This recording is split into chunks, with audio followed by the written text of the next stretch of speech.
చేసుకోకుండా జల్దిన ముచ్చట్లు షురు చేసుకుందాం. ధూమ్ ధామ్ ముచ్చట్లు షురు. ఏ మాట కామాటేనొల్లా అసలు షెయి పార్టీది ఒకళ్ళు ఇజ్జత్ తీయవలసిన పని లేదు. ఆ పని కూడా వాళ్ళే చేసుకుంటారు. వాళ్ళకు వాళ్ళే ఇజ్జత్ తీయించుకొని కుప్ప పెట్టుకుంటారు. వాళ్ళు ఏదో చేద్దాం అనుకుంటారు కానీ ఇంకేదో అవుతుంది. లాస్ట్కి వస్తే వాళ్ళకు వాళ్ళే నవ్వుల పాలవుతారు. ఏదో శాస్త్రం ఉన్న చూడు రోజుల్లో వాళ్ళకి నాకు యాదకత్తలేదు కానీ ఈ ముచ్చట చూసినాక ఆ శాస్త్రం ఏందో మీరే డిసైడ్ చేసి షెయి పార్టీ వాళ్ళకి చెప్పుండ్రి సరేనా? అసలు ముచ్చట ఏందో చూడురిగా. అయితే ఇది మన షెయి పార్టీ ట్విట్టర్ అకౌంట్. వాళ్ళు ఉండే కాడ ఉండక ఒక పోలు పెట్టిర్రు. అంటే సోషల్ మీడియాలో ఓటింగ్ అన్నట్టు. ఆ పోల్ ఏందయ్యానంటే ఆగ చూడుండ్రి మీరే. ఏందంటే తెలంగాణ రాష్ట్రంలో ప్రజలు ఏ పాలన కోరుకుంటున్నారు? ఏ ఫామ్ హౌస్ పాలన, బి ప్రజాపాలన అంటే రేవంత్ రెడ్డి పాలన అన్నట్టు వీళ్ళ దృష్టిలో. అసలు కేసీఆర్ పాలన అని పెట్టొచ్చు కదా, పెట్టలే. ఫామ్ హౌస్ అని పెడితే జనాలందరూ ప్రజాపాలన అని ఓట్లెత్తరు కావచ్చు అని అనుకున్నట్టున్నది. కానీ జనం ఒకసారి మోసపోతారు, 2 సార్లు మోసపోతారు. అటెనక హుషారైతారు కదా. గట్లనే అయ్యిర్రోల్లా ప్రజాపాలన అద్దే అద్దు అని ఓటేసిర్రు. ఫామ్ హౌస్ పాలన అని ఏదైతే రాసున్నదో దానికి 67% మంది జైగొట్టిర్రు. అంటే 100కి 67% మంది కేసీఆర్ పాలనే కావాలన్నారు. ఇక ప్రజాపాలన అని పెట్టినా జనం దేకలే. మా కుద్రా నాయన అనుకుంటే డైరెక్ట్ ట్వీట్లే వేసిర్రు. ఈ పోలింగ్ ఏదో బీఆర్ఎస్ వాళ్ళు పెట్టింది కాదు, స్వయాన షెయి పార్టీ ట్విట్టర్ అకౌంట్ లో వాళ్ళకు వాళ్ళే పెట్టిర్రు. ఇక అందులో షెయి పార్టీ అభిమానులే బొచ్చడు మంది ఉంటారు. అయినా గానీ షెయి పార్టీకి వాళ్ళు ఓట్లు వేయలే. కేసీఆర్ పాలనే మంచిగున్నదని తేల్చేసిర్రు. చూసినావా, లాస్ట్ కు ఏదో చేద్దాం అనుకున్నారు ఈ కాంగ్రెస్ వాళ్ళు. లాస్ట్ కత్తే ఏమైంది? వాళ్ళకు వాళ్ళే ఇజ్జత్ దించుకున్నట్టు అయింది. రేవంత్ సార్ పాలన ఎట్లున్నదో వాళ్ళే బయట పెట్టిర్రు. ఇక కింద కామెంట్లు కూడా ఘోరంగా అంటే ఘోరంగా ఉన్నాయి. వల్ల రామచంద్ర వాటిని చదువుడు నాతోని కూడా గానే కాదు. రేవంత్ సార్ను షెయి పార్టీని పొట్టు పొట్టు తిట్టుడు. ఇడ ఇంకోటి చెప్పాలి, సగం రోజు గడవంగానే అయ్యో ఓట్లన్నీ కేసీఆర్ సార్ దిక్కే ఎత్తాన్రు ఈ సోషల్ మీడియా జనాలు, మన ఇజ్జత్ పోతుందని అనుకున్నారో ఏం పాడో. అప్పటికప్పుడు ఈ షెయి పార్టీలే కొత్త డూప్లికేట్ అకౌంట్లు తయారు చేసుకొని ఒగోట్లేసిరా. గివ్వే ఆ డూప్లికేట్ అకౌంట్లు. ఇక ఇంట్లో ఒక్కని పోటువ కూడా ఉండదు, ఇక ఒక్క పోస్ట్ ఉండదు. అప్పటికప్పుడు తయారు చేసుకున్నారు అన్నట్టు. అయినా గానీ ఈ డూప్లికేట్ వాళ్ళ ఆటలు కూడా నడవలేదు. జనం మాటే గెలిచింది. షెయి పార్టీ పెట్టిన ఓటింగుల 100కు 63% ఓట్లతోని గులాబీ పార్టీ తెలంగాణకు కావాలి అని తేలిపోయింది. రేవంత్ రెడ్డి గారు ఆదేశాల మేరకు ఇలా తెలంగాణ కాంగ్రెస్ అఫీషియల్ ట్విట్టర్ అకౌంట్లో పోస్ట్ పెట్టిన సునీల్ కన్గోల్కి ఇలా ప్రజలు గిప్ప గుద్దుతే దిమ్మ తిరిగిపోయి కింద పడిపోయే పరిస్థితికి వచ్చింది వాళ్ళ ఆన్సర్. ఇది బాబు ప్రజలంటే ఏమనుకుంటావు, తమాషా అనుకుంటున్నావా? రేవంత్ రెడ్డి గారు మీరు బాగా అతి తెలివి అనుకుంటున్నారు. బాగా తెలివి ఉన్నది మాకు, మేము ఏం చెప్పినా నడుస్తుందని అనుకుంటున్నాం. కానీ ప్రజలు నిన్ను చూసుకొని చీచీ అని కొడుతున్నారు. నిన్ను ప్రజాపాలన అనే పరిస్థితి అంటలేరు. నీ మీద ఉంచేసే పాలన నడుస్తుంది అని అంటున్నారు. ఇలా నీకే సిగ్గుండాలి. ఇప్పటికే ఇజ్జత్ మానం మొత్తం తీసుకున్నావు. ఇకనన్నా అబద్ధాలు చెప్పుడు బంద్ చేయి, ఇజ్జత్ పోతుందని చెప్పి ఈ సందర్భంగా తెలియజేస్తా ఉన్నాను. అవుగాని మొన్న 26 జనవరి నాడు మన రేవంతం సారు వారు 4 స్కీముల పేరంటం పెట్టే కదా. నిజం చెప్పుండ్రోల్లా ఆ స్కీములు ఎవరెవరికి వచ్చినాయోల్లా? ఇందిరమ్మిన్లు వచ్చినాయోల్లో? మీకు రైతు బంధు పైసలు పడ్డాయా? రేషన్ కార్డులు ఎంతమందికి వచ్చినాయో? ఇగో గిట్లనే మా ఇంటి దగ్గర వాళ్ళని అడిగితే ఇక వాళ్ళు నన్ను కూసుండబెట్టి ఇంత సాయి బొట్టు ఓసి మరి ఈ స్కీముల కథ అంతా చెప్పిర్రు. కొత్త భాషలు తిడుతున్నారు వల్ల. ఇంకా బొచ్చడు మందికి ఈ స్కీములే అందలేదట కదా. అయినా 4-5 రోజులు ఆయే, కమస్కం 4 ఊర్ల కన్నా ఈ స్కీములు పోలేదట. జనాలే చెప్తున్నారు వల్ల ఈ మాట. పాండ్రి మనం ఇంకా క్లారిటీగా అర్థకొని వద్దాం రాండ్రి. నిజంగా మోసం కాకుంటే ఇంకేంటిది, నమ్మిచ్చి నట్టేట ముంచుడనుకుంటే ఇంకేమనాలే. ఓట్లకు ముందు మన రేవంత్ సారు ఏమన్నాడోల్లా, అన్ని స్కీములు అందరికిస్తాం అని చెప్పిండా లేదా? ఇప్పుడు ఏమాయే, మొన్న 26 జనవరి నాడు స్కీముల పేరంటం పెట్టిండు. ఇక సారు స్టేజ్ మీదనే అందరికి కరెంటు షాకు కొట్టించినంత పని చేసిండు. పావు గంటలనే మాట మార్చిండు. మండలంలో ఒక్క ఊరికే స్కీములు అని కొత్త సిద్ధాంతం బయటికి తీసిర్రు. మరి ఒక్క ఊరి జనాలే ఓట్లేసిర్రో? వాళ్ళే మనుషులో, కడమోళ్ళు మనుషులు గారా? వేరే ఊర్లలో గరీబోళ్ళు లేరా? వాళ్ళేం పాపం చేసిండ్రోల్లా అసలు? ఇదేం సిద్ధాంతం అసలు? సరే ఇక ఒక్కూరికన్నా బరాబర్ ఇచ్చిర్రా అంటే అది కాదు. ముక్కుకుంటా మూలుక్కుంటా ఇస్తామని చెప్పిన ఇందిరమ్మ ఇళ్లల్లా షెయి పార్టీ కార్యకర్తల పేర్లే ఉన్నాయట. ఇక అవసరమైన వాళ్లకు రేషన్ కార్డులు ఇయ్యలే. ఆత్మీయ భరోసా గురించి ఎంత తక్కువ చెప్పుకుంటే అంత మంచిది. రైతు భరోసా స్కీమునైతే చరిత్రలనే నిలబడేటట్టు చేసిండు. అర్ధరాత్రి 12 దాటంగానే టకీ టకీమని పైసలు పడతాయని చెప్పిండు. ఇక ఇప్పటికి కూడా చాలా మంది ఫోన్లు పట్టుకొని ఎదురు చూస్తూనే ఉన్నారు. ఇక పడతాయి ఆగ పడతాయి అని అనుకుంటా. ఇక అవి పడింది లేదు, పెట్టుబడి పెట్టింది లేదు. అసలైతే రైతు బంధు కేసీఆర్ సారు సీఎంగా ఉన్నప్పుడు సీజన్కు ముందే టక్కున పడేటి. ఒకరు చెప్పవలసిన అవసరం లేకుండే. రైతులకు బరాబర్ నమ్మకం ఉండే ఇయ్యాలనో రేపో ఇక పడతాయి అని. కానీ ఇప్పుడు ఒక సీజన్ పోయింది, 2 సీజన్లు పోయినాయి, 3 సీజన్లు ఒడిచింది. ఇక బీఆర్ఎస్ వాళ్ళు రోడ్ల మీదకి వచ్చి కొట్లాడే వరకల్లా ఏదో ఒకటి చెయ్యాలని సర్కారు ముంగట పడ్డట్టు చేసింది. రైతు భరోసా వేస్తాం అనుకుంటా మొన్న ఆశ పుట్టించిర్రు. 15,000 వేస్తానన్నోళ్ళు 12,000 ఇస్తాము అని అనుకుంటా మాట తప్పిర్రు. మరి అవన్న బరాబర్ వేసిర్రా అంటే అది లేదు.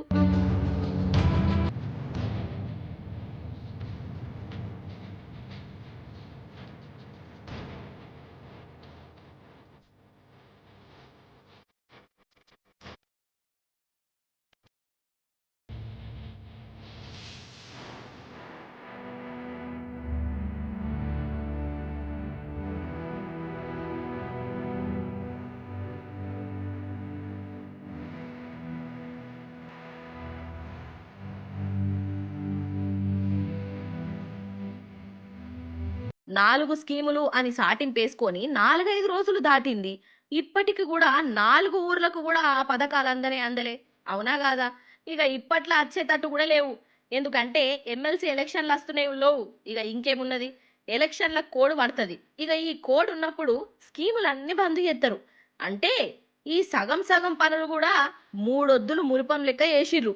కోడ్ వత్తదని సర్కార్కు ముందే ఎరికే. అందుకే కావచ్చు కోడ్ పడే ముందే మందిని మత్పరిచ్చేందుకు స్కీములు ఇస్తున్నాం అన్నట్టు చేసిరని అంటాండ్రు.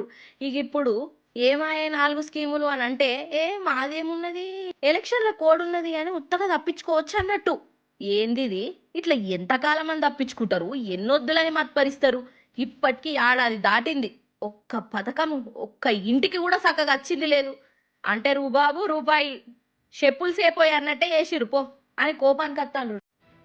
అవు గాని చాలా కంపెనీలల్లా ఏడాదికో ఏడాదిన్నరకో లేకుంటే లాభాలు వచ్చినప్పుడు అన్న పనిచేసేటోళ్లకు బోనసులు ఇస్తుంటారు కదా. వాళ్ళ బోనసులు ఇచ్చేటప్పుడు ఒక లెక్క పత్రం అనేది ఉంటుంది.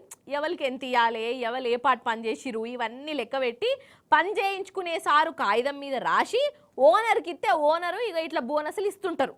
అయినా బోనస్ అంటే ఎంత ఉంటుందల్లా? మా అంటే 10,000 20,000 సరే ఇక 50,000 ఇట్లా ఉంటుంది కదా.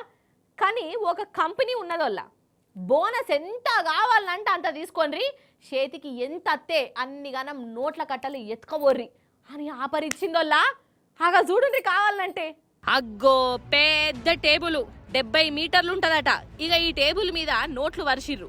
ఈ కోట్లు వేసుకున్నోళ్ళేమో కంపెనీల పనిచేసే ఉద్యోగులు, వీళ్లకు బోనసులు పడ్డాయట.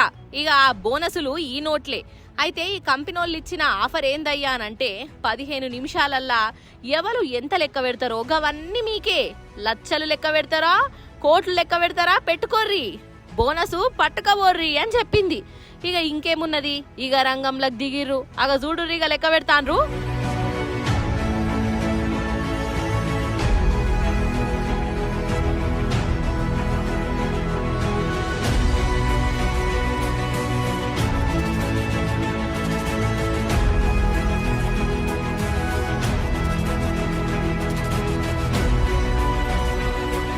అసలు ఏమన్నా ఆఫరా?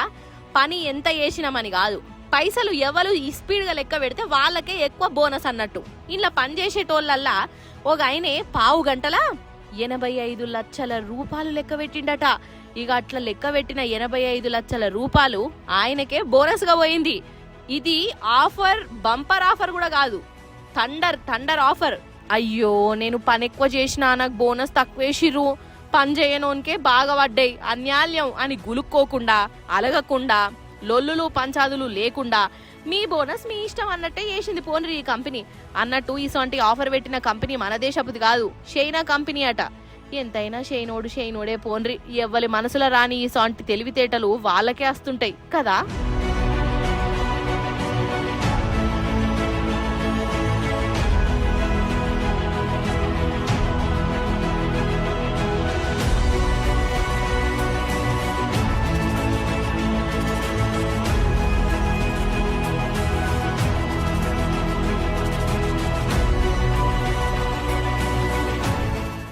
నిజంగా ఏడాదిలనే మన తెలంగాణ గిట్ల అవుతుందని అనుకోలేదు వల్ల మన రాష్ట్రంలో ఏమవుతున్నదో అర్థమైతలేదు. అసలు చూసేటోళ్ళే లేరోళ్ళ, పేదోళ్ళ కాకపోతే వస్తే పట్టించుకునేటోళ్ళే లేరు. ఎవరికి చెప్పాలనో అర్థమైతలేదు. ఏదన్నా గట్టిగా మాట్లాడితే కేసులు, అరెస్టులు, లాఠీ చార్జీలు, ఇదే కథ అవుతుంది. అందుకే బీఆర్ఎస్ లీడర్లు ఏం చేసిర్రంటే చూడురు ఏం చేసిర్రు. మన తెలంగాణ అంతా గాంధీ తాతను తలుసుకున్నది. గాంధీ తాత విగ్రహానికి వినతి పత్రం ఇచ్చింది.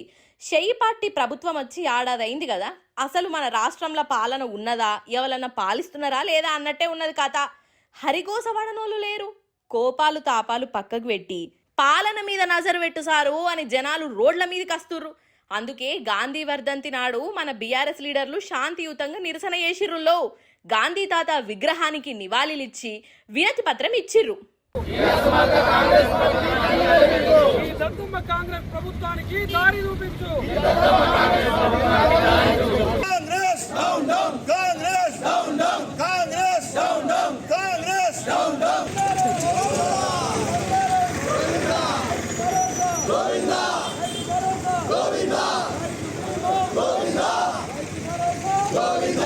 షెయి పార్టీ అధికారంలోకి వచ్చి 420 రోజులు దాటే.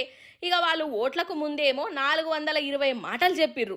మరి 420 రోజులల్లా నలుగురి కన్నా మేలైందా అసలు? ఇక నన్న షెయి పార్టీ ప్రభుత్వం కళ్ళు తెరవాలనని ఉద్దర పంచాదులు పక్కకు పెట్టి మంచి బుద్ధి ఇయ్యాలనని గాంధీ తాతకు నివాళిచ్చి వేడుకున్నారులో.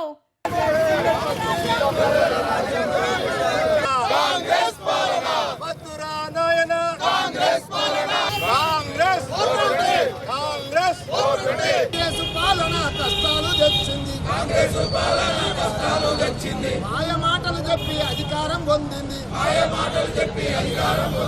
నమ్మిన ప్రజలను నట్టేట్ల ముంచింది. బుద్ధి ప్రసాదించు మా బాబు గద్దించి గాడిలో పెట్టు. బుద్ధి ప్రసాదించు మా బాబు గద్దించి గాడిలో పెట్టు. మన తెలంగాణ సచివాలయం ఎట్లుంటదోల్లా, దాన్ని చూసినప్పుడల్లా నాకు కేసీఆర్ సారే యాదికత్తడోల్లా. సరే, ఇక ఇప్పుడు షెయి పార్టీ ప్రభుత్వం వచ్చిందనుకోర్రి. అయితే సచివాలయంలో ముఖ్యమంత్రి ఉంటాడు, మంత్రులు ఉంటారు, పెద్ద పెద్ద ఆఫీసర్లు ఉంటారు. అసలు నన్ను అడిగితే రాష్ట్రం అంతా ఆ సచివాలయంలోనే ఉంటుంది, ఆడికి వెళ్ళే పని నడుస్తుంది కదా. కానీ ఇప్పుడు ఆ సచివాలయంలో కూడా డూప్లికేట్ వాళ్ళు మోపోయినరు కాదోల్లా. ఇది డూప్లికేట్ ప్రభుత్వము అని అనుకున్నారో ఏం పాడో, మేము కూడా డూప్లికేట్ ఆఫీసర్లం అవుతామని సచివాలయంలోనే దుకాణం తెరిచి పాడబడ్డారు. అదో చూడండి కావాలంటే. ఈ సారు వారి పేరు భాస్కర్ రావు. సచివాలయంలోనే గిర్ర గిర్ర తిరుగుతాడు. నేనే పెద్ద ఆఫీసర్ అని చెప్పుకుంటా ఈ పని ఆ పని చేసుకుంటా ఉంటాడట. ఇక జనాల దగ్గర పైసలు కూడా తీసుకున్నాడు. అసలైతే ఈయనకు సచివాలయానికి సంబంధమే లేదు. వీడు డూప్లికేట్ ఆఫీసరు, ఖమ్మం జిల్లా మనిషి. ఇక కాంగ్రెస్ ప్రభుత్వం వచ్చినాక ఏం ధైర్యం వచ్చిందో ఏం సంబరపడ్డాడో గాని డైరెక్ట్ దొంగ ఆఫీసర్ అవతారం ఎత్తిండు. సచివాలయంలోనే టెంట్ వేసుకున్నాడు లో. ఇక ఈ అర్రలకు ఆర్రలకు ఓవుడు, ఆఫీసర్నని వాళ్ళతోని వీళ్ళతోని నమస్తేలు పెట్టించుకున్నాడు. ఇగో ఇదే కథ. ఇక ఎప్పుర్రి అసలు సచివాలయం అంటే ఏందన్నట్టు, ముఖ్యమంత్రితో సహా మంత్రులు ఆఫీసర్లు ఉంటారు. మన రాష్ట్రమే ఆడ ఉంటది. అసాంటి జాగలకు అసలు ముక్కు ముఖం తెలియనోడు డైరెక్ట్ గా దినాము అండ్లకే ఓవుడు, సచివాలయం పనులు చేసుడు, పైసలు గుంజుడు. ఏందసలు తలుచుకుంటుంటేనే నాకు చిన్నపాటి భయమే అవుతున్నదులో. అంటే చూడురోల్లా, ఇక సచివాలయంలో మన భద్రత ఏ పాటున్నదో. అగర్సేవిడు డూప్లికేట్ ఆఫీసర్ అవతారం ఎత్తి సచివాలయం తిరుగుతున్నాడు కదా, అదే దిక్కుమాలనోడో ఏ గుండగాడో గిట్లనే డూప్లికేట్ ఐడి కార్డు తెచ్చుకొని అండ్లనే తిరిగితే ఎట్లుండు కావచ్చు. రేవంత్ సారు ఎట్లాగో పాలన గాలి కిడిచిపెట్టిర్రు, సచివాలయాన్ని కూడా గట్లనే గాలి కిడిచిపెడితే ఎట్లా సారు? మీకే అవస్థ కదా సారు అని అంటున్నారు లో అందులో పనిచేసే చిన్నపాటి ఆఫీసర్లు. అయితే ఇంటెలిజెన్సీ వాళ్ళకు ఎట్లనో అనుమానం కొట్టి ఈ డూప్లికేట్ గాని దొరకబట్టిర్రు. అయితే ఈ సచివాలయంలో ఈయన ఒక్కడనే కాదోల్లో, ఇంకో 2-3 డూప్లికేట్ ఆఫీసర్లు మోపైర్రట. ఇక చెప్పుర్రి కథ ఎట్లున్నదో. అవుగాని నాకెప్పటి సందో నా చిన్న మెదడుకు ఒక అనుమానం కొడుతున్నదల్లా. అయితే మనము సినిమాలు చూస్తాం కదా, అందులో హీరో హీరోయిన్లు లగ్గం చేసుకుంటారు కదా, నల్ల ఉత్తుతి లగ్గం.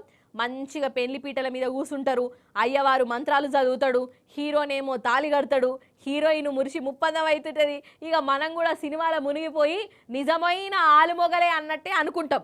ఇక సినిమా అయిపోతుంది, కథ కంచికి మనం ఇంటికి. ఆ హీరోకు ఆ హీరోయిన్కు సంబంధమే ఉండదు. ఇంకో సినిమా, ఇంకో పెళ్ళి. సరే, ఇక ఇదంతా ఎందుకు తీస్తున్నాయ్యా అని అంటే, ఇప్పుడు మనం ఒక పెళ్లికి అడిగిపోదాం. వల్ల దానికి పేరు కూడా పెట్టిర్రు, క్లాసు రూములో లగ్గం. పంతులమ్మవారి పెళ్లి పిలుపు. ఆగో గిట్ల పెట్టిరటనోళ్ళ.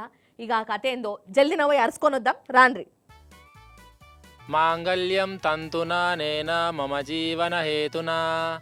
నాయన పెళ్లి కొడుకా, ఓ పెద్ద మనిషి, పెళ్లి పిల్ల కట్ట బొట్టు పెట్టు, పాపం ఎదురు చూస్తుంది. ముక్కు మీద కూడా కుంకుమ పెట్టు నాయన, మీ కాపురం చల్లగా ఉండాలే.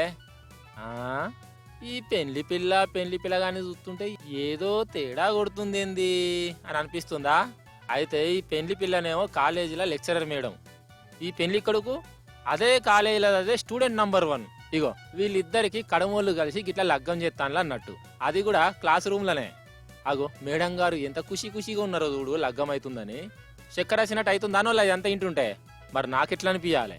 ఇక ఈ అపురూపమైన ఘట్టాన్ని వీడియో తీసి సోషల్ మీడియాలో కూడా పెట్టుకున్నారు మా అనుభావులు. మమ్మల్ని చూడుర్రి, మా కథ చూడుర్రి, మా ఘనకార్యం చూడుర్రి అనుకుంటా.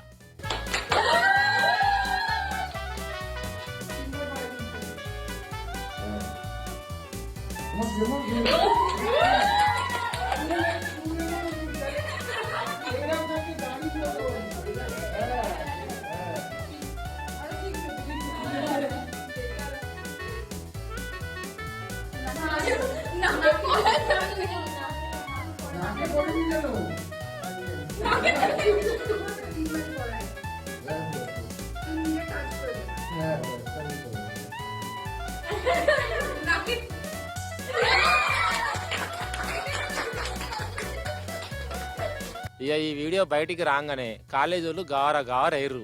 మేడం గారికి సెలవులు ఇచ్చి కొన్ని వద్దుల దాకా ఈ కాలేజీ ముఖమే చూడకపోని సాగదోలిర్రట. అయినా నువ్వు లెక్చరరు, గట్లా పోరాన్ని ఎట్లా లగ్గం చేసుకుంటావవ్వా, అది కూడా క్లాస్ రూమ్లా అంటే ఏమంటది? ఇదంతా ఉత్తుత్తి పెన్లే, నిజం అనుకున్నారా? ఇదంతా డ్రామా, మేము సైకో అని నాటికెత్తాను, ఆ నాటకంలో సీనే ఈ పెళ్లి సీను అని చెప్తుర్రు. అయితే ఈ మేడం గారు కాలేజీలో సైకాలజీ పాఠాలు చెప్తాడట, సైకాలజీ. అందుకే పాఠం మంచిగా అర్థం కావడానికి ఇట్లా నాటిక వేసి మరీ చెప్పిందట. నీ నాటిక సల్లగుండా, నాటికల వలన నటిస్తారు. ఈ మేడం ఏందల్లా మరీ జీవించిపోయిందల్లా. అయినా లెక్చరరు స్టూడెంట్ నడమ పెళ్లి చేసుకున్నాడు, గిదేం నాటిక, గిదేం డ్రామా. దండలు మార్చుకున్నాడు, బొట్టు పెట్టుకున్నాడు, అగ్గి చుట్టూ 7 అడుగులు నడుచుడు, ఏందో ఏమో పోరి. రాను కాలం ఎటు పోతుందో ఏం అర్థమే అవుతలేదు నాకైతే. అన్నట్టు ఇది ఏడ జరిగిందో చెప్పలేదు కదా మీకు, గా పశ్చిమ బెంగాల్ రాష్ట్రంలో అన్నట. ఏడైతేంది దిమాకులు ఖరాబు చేసుకునేందుకు. ఇవన్నట్టోళ్ళ ఇయాలటి ముచ్చట్లు. మళ్ళీ వచ్చేటప్పుడు ఇంకిన్ని ముచ్చట్లతో కలుస్తుంది మీ మల్లీశ్వరి. అప్పటిదాకా మీరైతే చూస్తూనే ఉండు టీ న్యూస్. నేనుంటా మరి. నమస్తే.